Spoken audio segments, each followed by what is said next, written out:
My name is Bill Haley, and right now we're talking about 70% democracy. What is it? Why should we go to it? And it is, let's go with this. It is a way to reduce the size of the government. How much democracy is handling. Right now, democracy is a great thing, but how much it handles in our life is a different matter.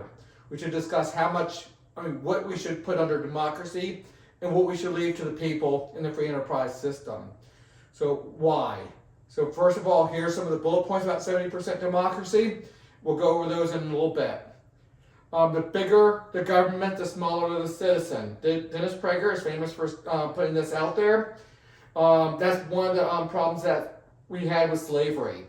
The bigger the control of government or the slave owner, the smaller the citizen, the smaller the slaves. The smaller the citizen got to control. As a slave, it was all government, all the master, and no control for the slave.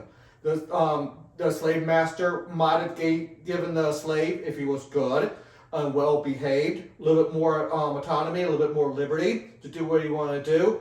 But ultimately, it was the slave owner, the government, who was in control. So the bigger the government, the smaller the citizen. How much should government control what we do?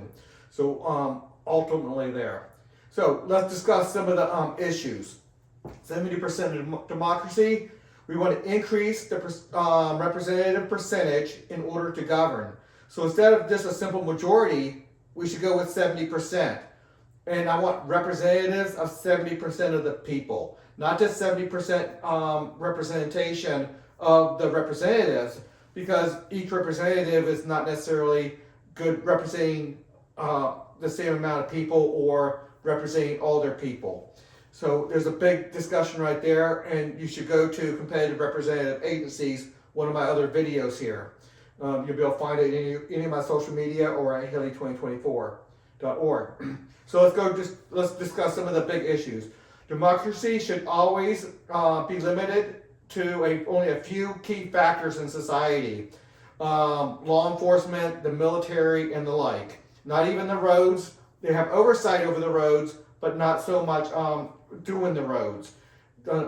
Prisons, yes, they're going to be private prisons, but it should be democracy overseeing that.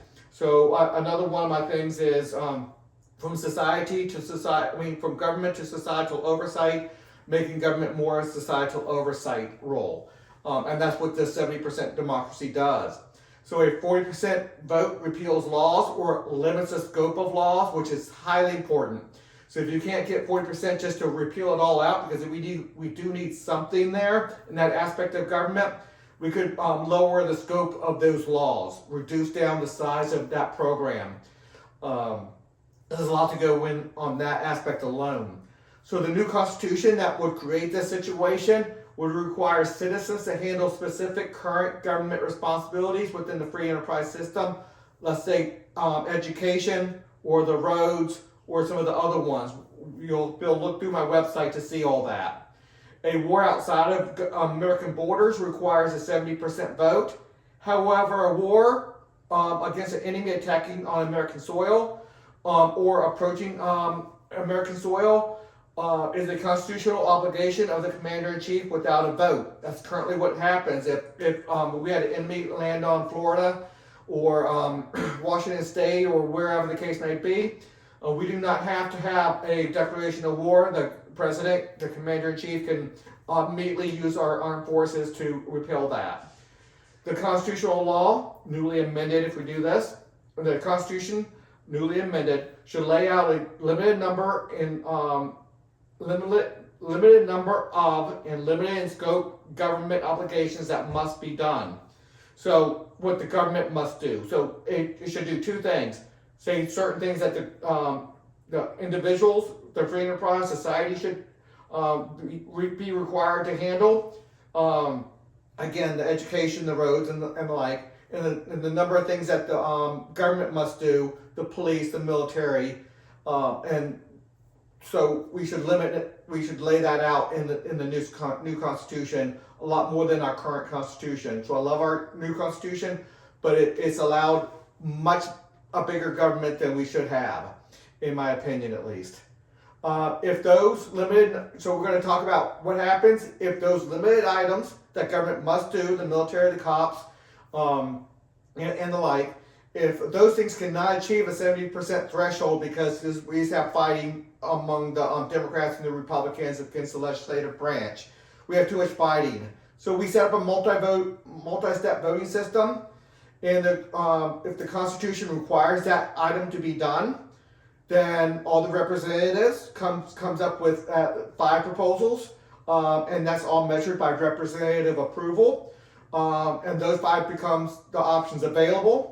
So full plans on each one of these pieces of legislation, and then there would be 3 series of representative votes to eliminate one of the remaining proposals, bring it down to 2 proposals, and then that next vote is the one to give a positive vote on the next 2 proposals to see which plan is going to be done there.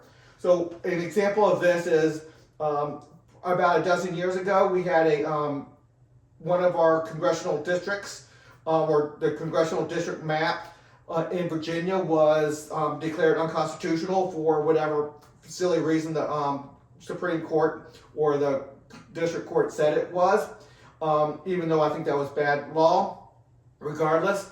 And then the state legislative branch could not figure out a way to pass a law. They could not get one through the series, and with the government, with the governor signing that. So the judicial branch created the congressional districts. A very bad sign. That is clearly a legislative purpose, but we never had a system to force the legislative branch to go through a multi-step system to come up with a new piece of legislation. So this will allow us to have that system to do that when it's absolutely necessary. So there's a lot of things to find at Haley2024.org. It's all about competitive governance over there. And please consider a donation. And until the next video.